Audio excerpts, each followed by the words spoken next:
The Mexican Foreign Minister, Marcelo Ebrard, announced that he will tender his resignation from the Ministry of Foreign Affairs on June the 12th and launch his bid to be the ruling party's presidential candidate. Also, social organizations rallied through the main Colombian cities to express their support for the President Gustavo Petro and his health, labor, and pension reform.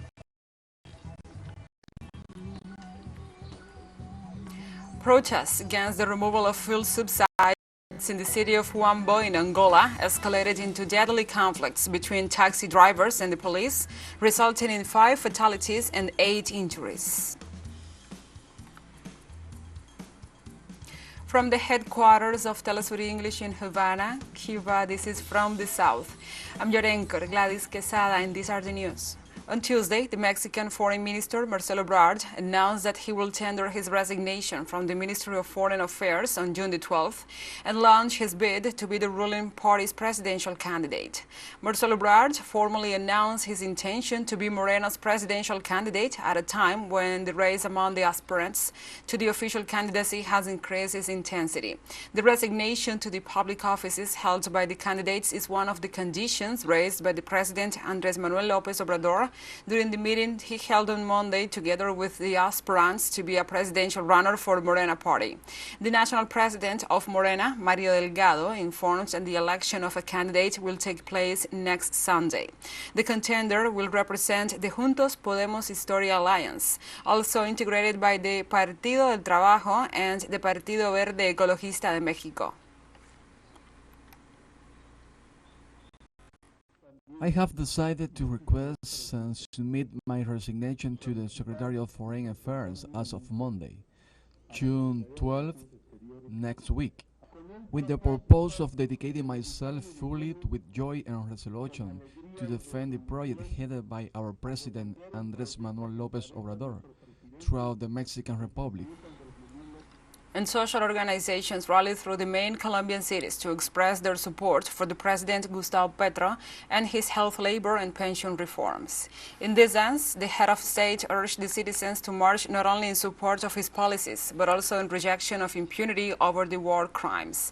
Among the organizations who participated in the mobilizations were the Central Union of Workers, the Confederation of Workers of Colombia, and the Colombian Federation of Education Workers. Likewise, students, women, and farmers organizations ratified their support to the government of Gustavo Petro and their opposition to destabilizing actions by the Colombian right in an attempt to carry out a soft coup against the President Gustavo Petro.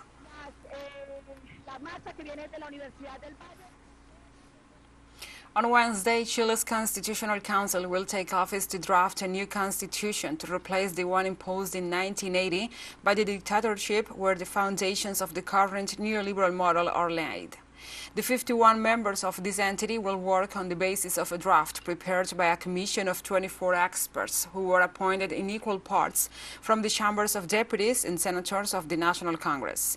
The Constitutional Council has a period of 5 months to deliver the results, which will be submitted to a plebiscite with a mandatory vote on December 17th. If on that occasion the approval is imposed, the new constitution should enter into force on early 2024. Otherwise, the Pinochet's Magna Carta will continue to operate indefinitely. The Venezuelan President, Nicolás Maduro Moros, has returned to Venezuela after a successful tour of Turkey and Saudi Arabia, in which he set the new avenues for cooperation in strategic areas. In his Twitter account, the President Maduro said that he has returned to Venezuela energized by the strength and support of two brotherly nations to continue working for social welfare.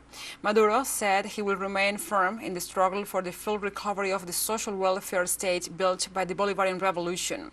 He said that Venezuela, along with Turkey and Saudi Arabia, have committed to working together for a strategic alliance in this new world order.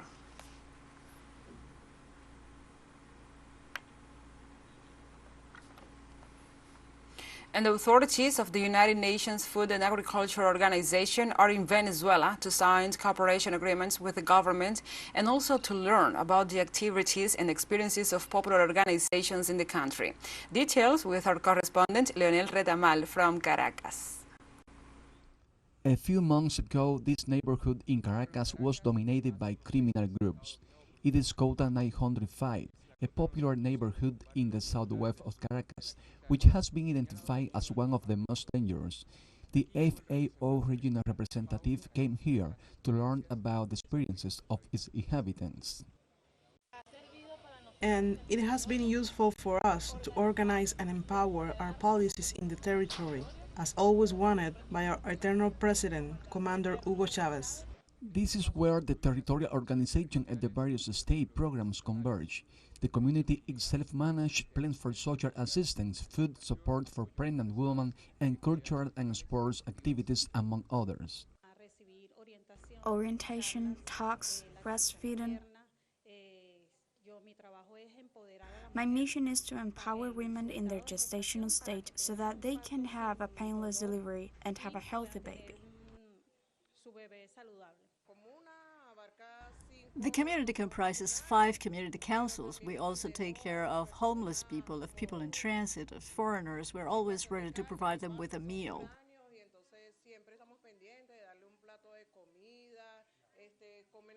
The doctors working at the mission base and at the Romulo Betancourt ambulatory, which is nearby, we all look after them, the elderly, the children, people with disabilities, and pregnant women.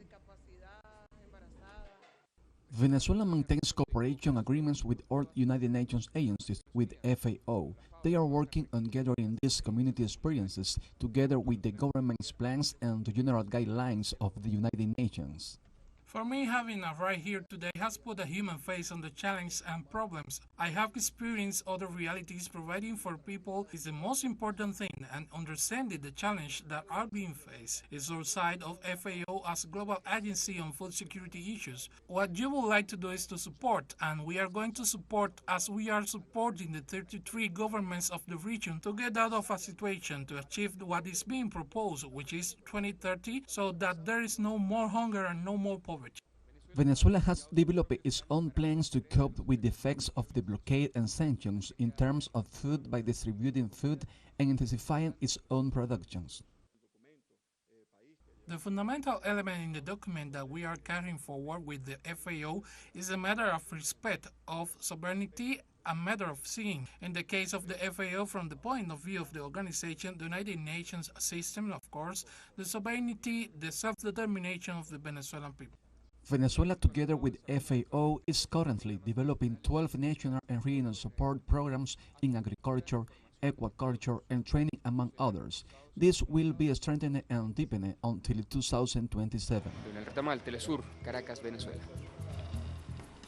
And now let's take a short break. But remember, you can join us on TikTok at TeleSUR English, where you will find the news in different formats, news updates, and more. Other stories coming up. Stay with us.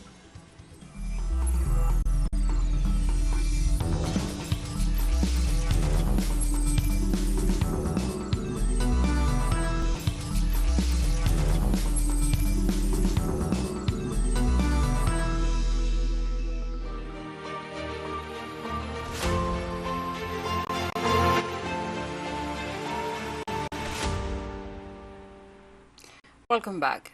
Local authorities in the Russian province of Kherson declared a state of emergency on Wednesday following the destruction of the Kakhovka Dam.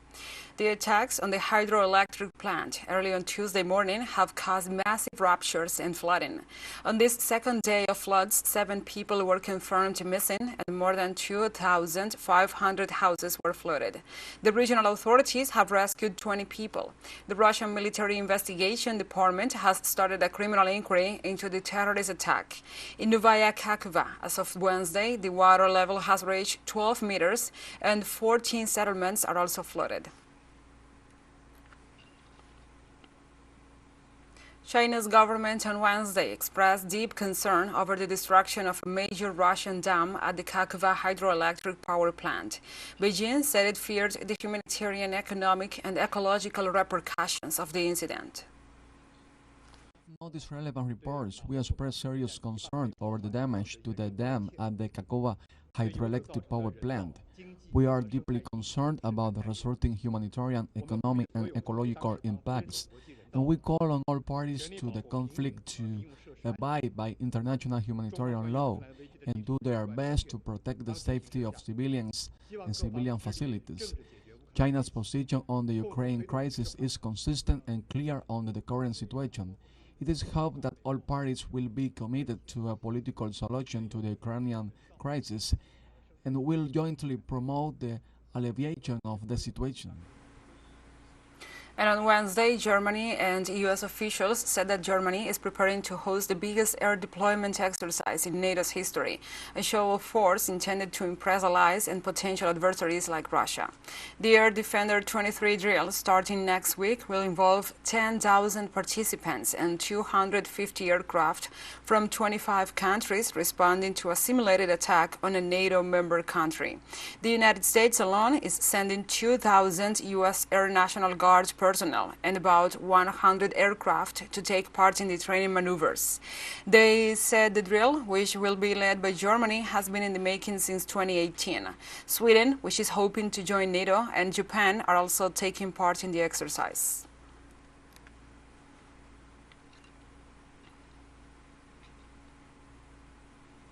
On Wednesday in France, the leader of Le France Insoumise party, Mathilde Panot, announced that they will introduce a motion of censure against the pension reform of Emmanuel Macron's government. However, there is already a decision by the president of the National Assembly, Yael Braun-Pivet, to judge as financially inadmissible the amendments aimed at repealing the retirement age at 64. Braun-Pivet had previously announced that he will block consideration of the proposal presented by the Liot coalition, Liberties, Independence, Foreigners and Territories. Braun-Pivet explained that it is based on Article 40 of the Constitution, which prohibits parliamentarians from approving measures that increase public spending, in this case $15 billion a year, according to the government, without providing for compensation in some other way.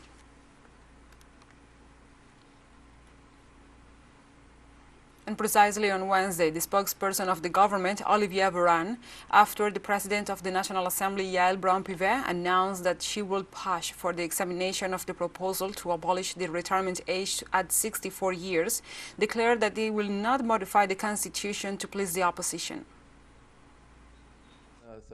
I think this question boils down to whether it would have been simpler to bend the Constitution completely to please the Liot group. Well, no, we don't bend the Constitution to please the opposition, nor to please the majority. In this case, we are in strict compliance with constitutional rules. What was normal in terms of the Constitution was to recognize as admissible a PPL that added $15 billion a year to public finances without proposing any financing solutions. On Tuesday, over 10,000 Portuguese teachers nationwide went on strike, demanding higher pay and better working conditions. The National Education Federation, along with 9 other teachers' unions, organized the march. The teachers, who have been protesting since late 2022, marched through Lisbon, the capital, and through Porto, the second largest city, calling for a cost of living adjustment amid high inflation. Tuesday's strike also forced most public schools to suspend classes. Portugal's inflation rate last year was 7.8%, the highest in 30 years, according to the Portuguese National Statistics Institute. In 2022, housing prices in Portugal went up by 18.7%, and rents in cities such as Lisbon went up by 36.9%, yet wage adjustment has been far below rising inflation. And the Pope Francis was admitted to Rome's Gemelli Hospital on Wednesday to undergo a surgery on his abdomen. According to the Vatican spokesperson Matteo Bruni, the pontiff is expected to stay in the hospital for several days to recover from a laparotomy and abdominal wall surgery, as the hernia is causing recurrent, painful, and worsening symptoms. In this sense, the plaintiff's medical team decided in recent days that surgery was needed, as well as a proper stay at a health facility to allow the normal post-operative course and will functional recovery. Pope Francis has faced a series of health issues in recent years and uses a cane and a wheelchair due to a persistent knee ailment. TeleSUR English continues to grow. You can now tune in from 33 different African countries using StoreSat. Dial 461 and enjoy our Latin American alternative broadcast. One final short break and we'll be right back. Stay with us.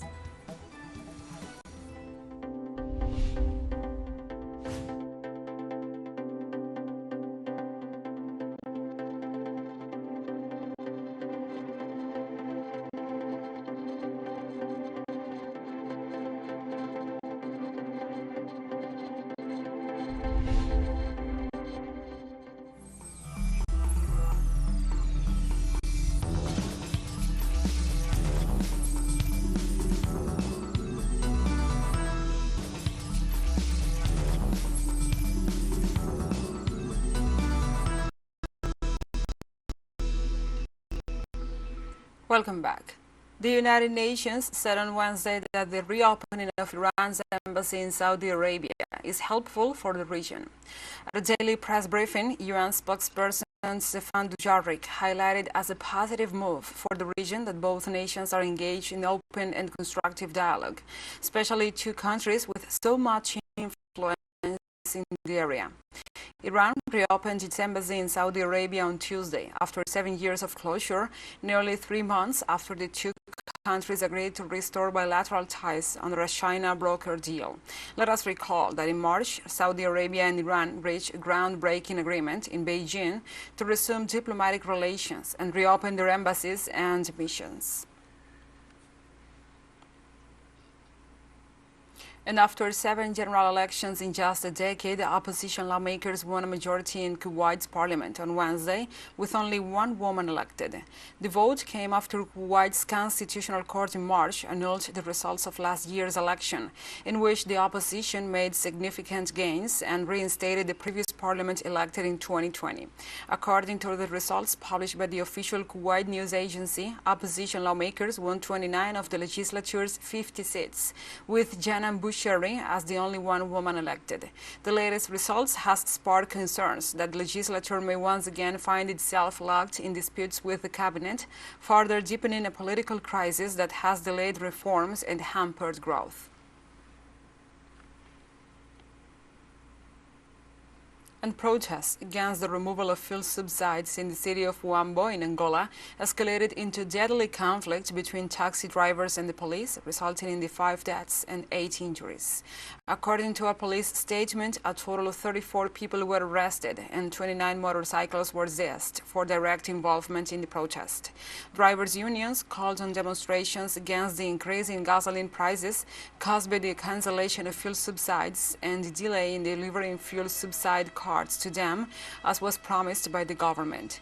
Angola announced the gradual removal of fuel subsidies last week, and gasoline prices have since increased from 27 United States cents to 51 cents per liter.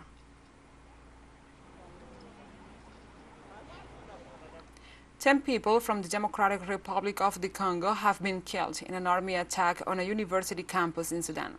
According to the United Nations High Commissioner for Refugees, those killed were 10 Congolese refugees who died in bombardments in Khartoum's International University of Africa.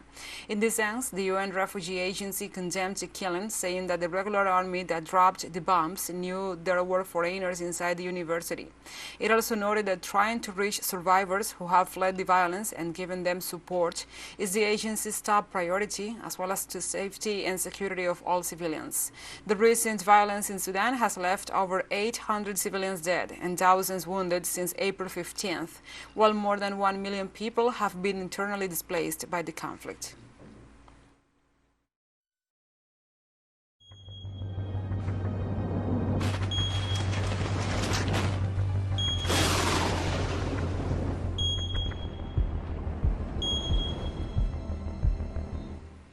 Now we move on to other topics. Bangladesh has shut dozens of schools as it struggles through its lengthiest heat wave in half a century and widespread power cuts.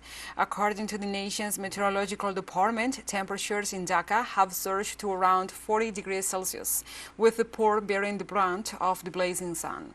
On Monday, the country was forced to suspend operations at its biggest power plant because the government was unable to afford the coal to fuel it. Other plants have fallen well short of meeting demand, leading to hours-long blackouts. Likewise, the Bangladeshi taka depreciated about 25% against the United States dollar last year, driving up the cost of fuel imports and the power utilities.